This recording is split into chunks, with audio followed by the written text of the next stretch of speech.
is Melissa from Live Healthy and Blessed. And this is Camden. And today we're going to teach you how to make kombucha and kombucha soda. It's actually really, really easy. Okay, the ingredients you'll need is, first you're going to need a SCOBY. We have this saved from a previous batch. And you can either order those online or you can get it from a friend. That's how I got mine first started.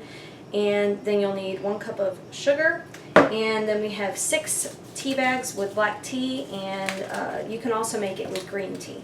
And so what we'll do is we've also got 8 cups of water in here. We've got filtered water. And so we're going to take all these out, and we're just going to go hang these over the edge in our water. And then we're going to boil it on the stove and let it steep, like off the burner, for maybe about 10 minutes. And then we'll take out our tea bags and add our sugar. So we're just going to put these in here. Get all 6. 1, 2, 3, 4, 5. That is the last one. Alright. And so we're just going to go put it over here on the stove. Make sure I don't burn my little bags here. Alright, and we're going to let that come to a boil. On 9. Yeah, on high. And then we're just going to let it sit over there for 10 minutes. Okay, now our tea has steeped for 10 minutes, so we're just going to get all of our tea bags, and we're going to get those out. Okay. And now we're going to add 1 cup of sugar. Camden, can you come do that? Come over here. Yeah. Okay, put that in there.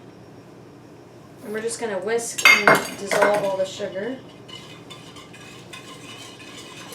And then when all the sugar is dissolved, we're going to pour it into a 1 gallon glass jar. We've just saved these from Sam's Club from a gallon of pickles that we had.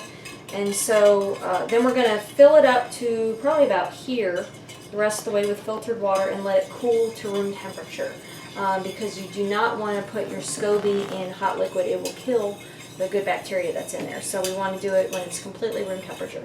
So our sugar is probably pretty dissolved. It's much easier to dissolve it when your tea is hot. So do it before you let it cool down. Dissolve is much better that way. So I think we're good. All right.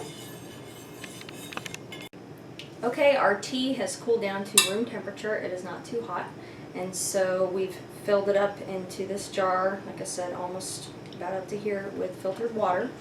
And so now I'm just going to take one of my SCOBYs that I've saved from a previous batch or from a friend. It's like slime. It's gross.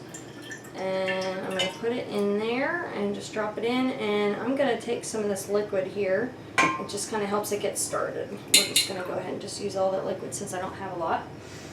And that's basically it. So it's just going to be floating and hanging out in there, and it's going to start culturing all that tea and eating up all that sugar, so there won't really be any sugar left. It's going to eat up all that white sugar. And then you just want to take a breathable cloth and put it over the top with a rubber band and put it out of the way.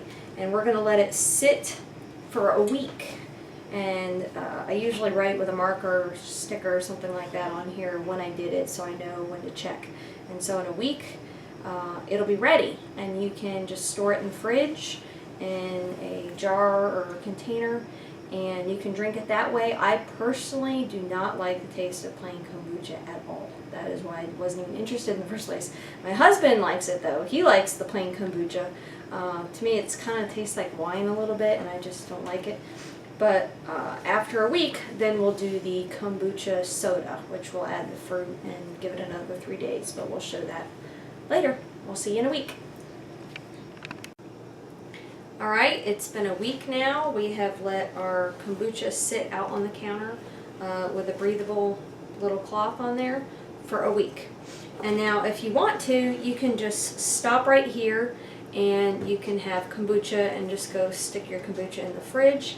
Or if you like to do like me, because I don't like the taste of kombucha, we're going to make kombucha soda. And that's really easy. What we'll do is, the first thing what we're going to do is, you want to get this out, Preston? What happened is the SCOBY that we had before made another one on the top. This is like the baby. This is like the mother, and then this is the baby. So we've got, actually, that's the new one. Yeah, put it in here. And then we can get the old one out of there. It's actually got a couple stuck in there from last time. No, just Pick it up. Pick it up. Yeah, it's a big old blob. They call it a mushroom. I don't know how I can hold this. Just put it in there. Okay, we're gonna store this for the next time we make What kombucha. about we put the little... Yeah, we're gonna take some liquid to put in here. Just take some of the liquid for the next batch. And you want to be able to cover that so that's sitting liquid. That's probably good. Okay, and so we're just gonna store this with the lid on, and this will sit out on my counter for the next time I want to make kombucha, make a new batch. I'll have my new SCOBY and some of my liquid to make my new batch. Okay, so what we're going to do is we want to make kombucha soda, and you can use, I'm not sure if you can use any kind of fruit, but we like to use some good quality frozen mixed fruit. We've also really like it with frozen mixed berries. We've also done mixed in some bananas. I've heard some people do like apple juice concentrate and things, but I haven't really done that too much, and I found that it didn't really add a lot of flavor, and I've also heard people have messed up their batches by doing that. But I've never had any problem with it not turning out by doing this. So I have about maybe 1.5 cups of mixed fruit here. It's just however much you want. The more fruit you add, the more fruit flavor, which is what we like. So you want to just go put that fruit in there, Crystal? Splatter. Well, just you can take it out with your hands if you want, so we don't splatter.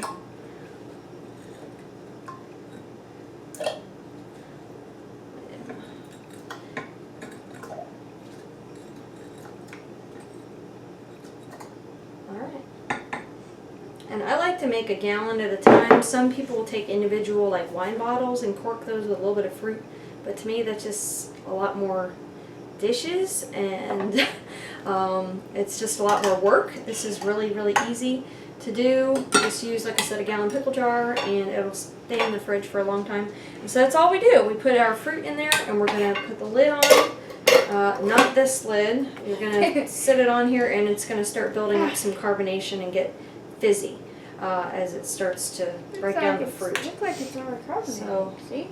It does look a little bit fizzy, probably from the actual kombucha itself a little bit. But we're going to be back in 3 days and finish off our kombucha soda. Okay, it's been 3 days since we put our fruit into our kombucha tea to make kombucha soda. And I don't know if you guys can see, but it's got bubbles all around it, and the fruit is broken down, and it's also, because of the fruit that we put in it this time, it's kind of like a peach color. When we do it with berries, it looks like a berry color. So what we're going to do now is we're going to strain it. It's actually got like another little SCOBY sort of growing on the top of it. It looks pretty gross, but yeah, it kind of looks like moldy fruit, but it's okay. It just looks kind of disgusting.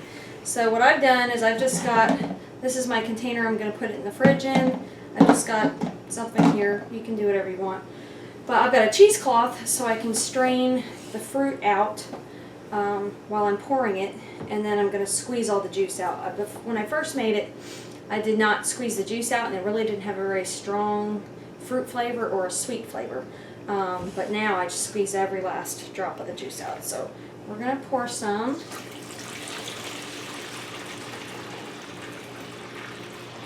This has a lot of orange looking fruit in it, so it's very orange looking. Alright, here comes our fruit. Alright. Now, even our strawberries turned orange.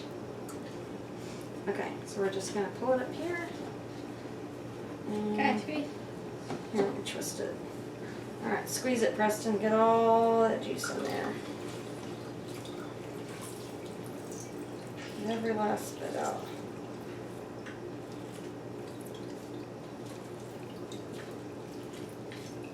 Alright.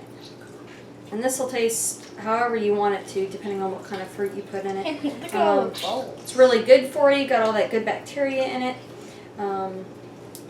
And we like to have it just cold in the fridge. The kids like to drink it. We have it sometimes with lunch or with dinner or something like that. And it's a nice little treat. Yuck. Okay, that's probably pretty good. And that's really it. And then I just store it in the fridge. I'm not even sure how long this will keep, but we always finish it up before it's all gone. It's not very good warm, but so we're gonna put it in the fridge and probably drink it for the next week or so. But start to finish, it took 10 days to make the kombucha soda, and it takes only 7 days to make the tea. But you can also do it longer with the fruit or longer with the tea, with the SCOBY in it to have a stronger flavor if you'd like. It's just completely up to you how you want to do it, and you can put more fruit for more fruit flavor, just however you want. So I hope you enjoyed the video.